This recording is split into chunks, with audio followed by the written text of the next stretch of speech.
underline. Omong dikit tapi nyelekit.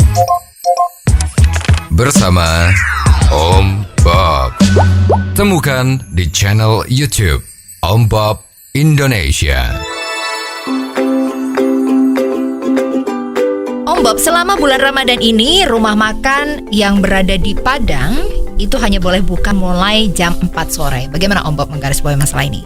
Masalah selama bulan puasa, polemik, terus ada yang boleh buka restorannya atau wartegnya, itu selalu tiap tahun tuh muncul ya. Tetapi tahun ini kelihatannya itu lebih banyak yang boleh buka daripada yang tutup. Nah, kemarin netizen sudah mengatakan bahwa situasi Ramadan sekarang ini jauh lebih bagus daripada tahun-tahun sebelumnya. Ya, di sini terbukti kalau himbauan dari pemerintah bahwa negara kita itu kan berdasarkan Pancasila, toleransi antar agama itu harus bagus. Ini terbukti bahwa tahun ini itu relatif ya, itu sudah banyak kejadian-kejadian di mana restoran pada siang hari itu tetap buka ya. Dan semua bisa memaklumi ya. Karena memang dalam bulan puasa ini kan tidak semua orang puasa. Dan sekarang kalau restoran disuruh tutup, itu penghasilannya restoran pengusaha, restoran UMKM yang jualan kulineran itu mau hidup dari mana gitu kan. Bulan puasa malah penghasilannya juga ikut puasa, kan repot. Jadi ini sebetulnya toleransi yang bagus ya. Tapi anehnya itu di daerah Padang ya, Sumatera Barat, itu ternyata tetap ada aturan yang dikeluarkan oleh kepala daerahnya bahwa restoran atau warung makan, warung tegal, kulineran itu hanya boleh buka jam 4 sore. Ya, jadi makan pagi nggak bisa, makan siang nggak bisa ya, pokoknya nggak boleh. Makanan minuman juga nggak boleh ya. Dan ini terus terang menjadi suatu hal yang kelihatannya yang satu-satunya daerah yang melarang ya. Padahal Padang itu kan terkenal memang betul-betul ya, betul-betul Islamnya itu kuat. Ya.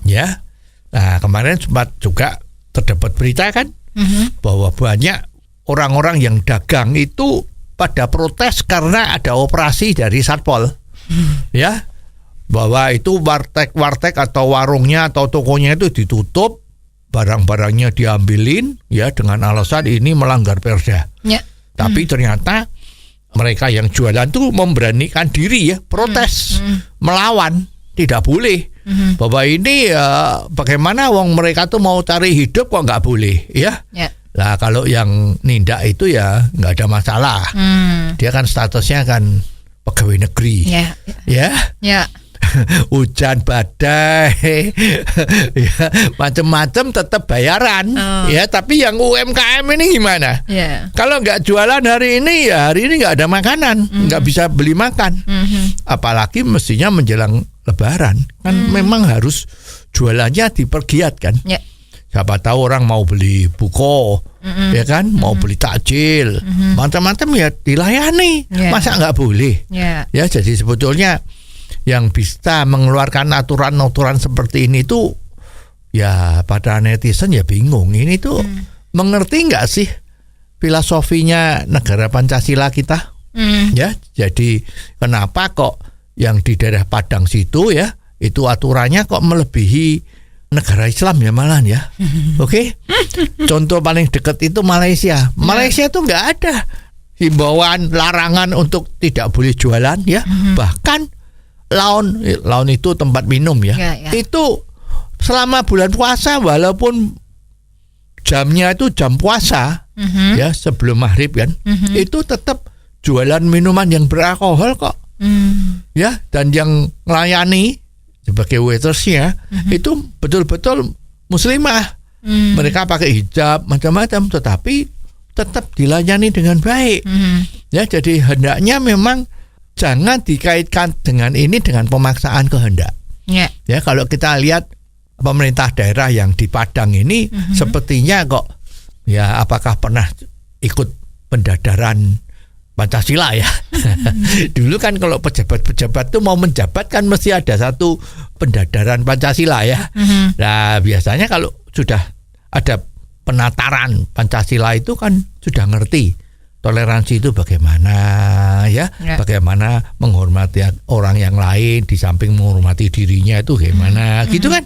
Dan juga semua apa-apa yang dilakukan itu kan harusnya memandang penghasilan dari orang-orang untuk mencari makan. Ya, kalau beliaunya yang pejabat seperti tadi juga aparat-aparatnya itu kan tidak berusaha. Ya, tapi taunya tanggal 1 bayaran. Ya, susah atau tidak susah pokoknya THR-nya harus ada. Kan begitu ya kan. Ya, ini menjadi nggak adil ya. Jadi mestinya kalau terjadi seperti ini ya harusnya kepala daerahnya itu ditindak. Ya, kenapa tidak menjalankan asas-asas Pancasila tadi itu? Cuman repotnya kan kepala daerahnya kan dipilih oleh rakyat setempat. Ya, jadi kalau dia melakukan hal-hal yang menyimpang, ini kan pemerintah pusat nggak bisa nyopot. Ya kan? Ya karena dia dipilih rakyat. Jadi kemarin ada satu wacana bahwa kepala daerah itu lebih bagus diangkat oleh presiden. Itu sebetulnya membuat politik Indonesia yang Pancasila ini akan lebih langgeng jalannya. Ya karena tidak bisa ditutup dengan kearifan daerah. Maka ketentuan ini tidak dilakukan. Ya, dan karena kepala daerah itu sebagai penguasa tunggal. Nah, kalau coro kasarnya itu kan raja-raja kecil. Di daerahnya itu kan dia boleh seenaknya sendiri. Tapi kalau pejabat itu adalah diangkat oleh presiden, maka apabila dia melakukan pelanggaran yang tidak sesuai dengan visi misinya presiden, kan saat itu bisa dicopot. Ya, jadi apa yang dicita-citakan negara Indonesia untuk menjadi masyarakat yang adil makmur dan nanti pada tahun 45 menjadi tahun keemasan itu, menjadi negara nomor 3 di dunia bisa terwujud. Ya, jadi mestinya semua rakyat harus mulai memikirkan langkah-langkah apa yang terbaik agar situasi seperti ini jangan terjadi lagi. Oh, jadi begitu ya Om Bob. Jelas deh sekarang. Terima kasih Om Bob untuk waktunya. Sampai ketemu lagi di waktu yang akan datang. Underline. Omong dikit tapi nyelekit. Bersama Om Bob. Jika Anda suka dengan channel ini, jangan lupa subscribe, like, dan komen.